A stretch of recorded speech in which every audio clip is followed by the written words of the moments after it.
to the hottest movie review on the internet today, the A-List Review.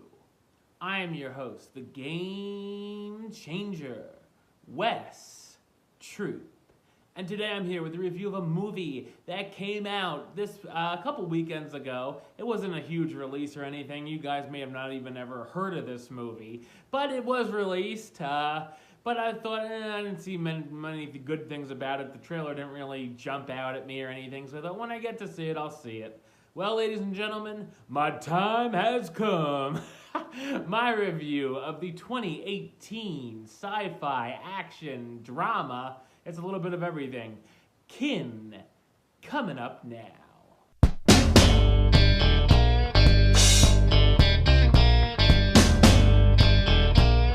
14-year-old Eli Selinsky's life changes forever when he discovers a strange alien weapon while scavenging an abandoned building in Detroit.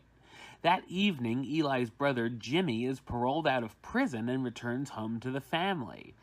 After a tragedy, Eli and Jimmy hit the road and find themselves on the run from the law, as well as a crime lord who wants revenge on Jimmy. So what did I think of Kin?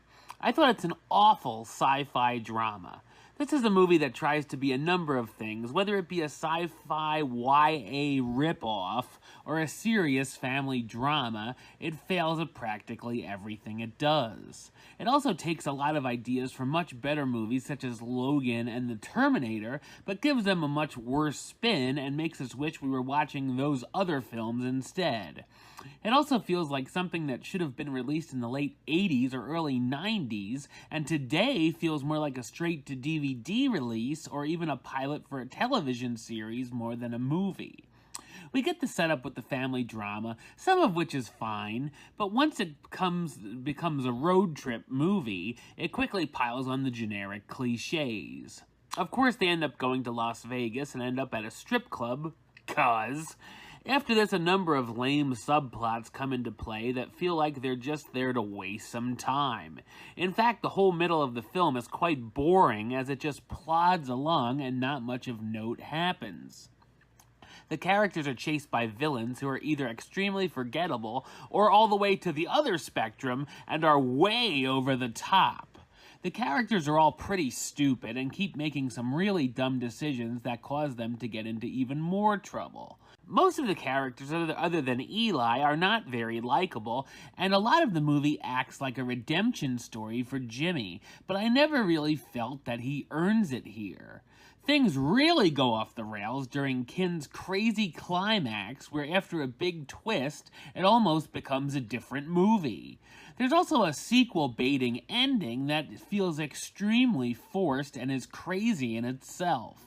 There's also a spectacularly random cameo at the end that I certainly didn't see coming and made me wonder what the hell that actor was doing there. The cast stars Miles Truitt as Eli Selinsky, the adopted young teen who finds a gun from another world, Jack Rayner as Jimmy, Eli's brother who's an ex-con and is still paying for the sins of his past, Zoe Kravitz as Millie, a stripper the brothers befriend who comes along for the ride, Dennis Quaid as Hal Selinsky, Jimmy and Eli's father who's not pleased with how his older son is living his life, and James Franco as Taylor Balick, the crime lord who's looking for revenge. Kin is a muddled mess of a movie that's dull more than it's not and feels like a total misfire. Kin, you know what rating you're gonna get? I only got 2 words for ya. Suck it. Alright, well that's the show. I'll be back with another review very soon. But until then, don't forget to subscribe right here on YouTube. YouTube.com/WestsCyFi15. Like the show on Facebook, Facebook.com/WesTruePaylist. And of course, you can follow me on the Twitter and the Instagram @WesAList. Until next time, Troop out.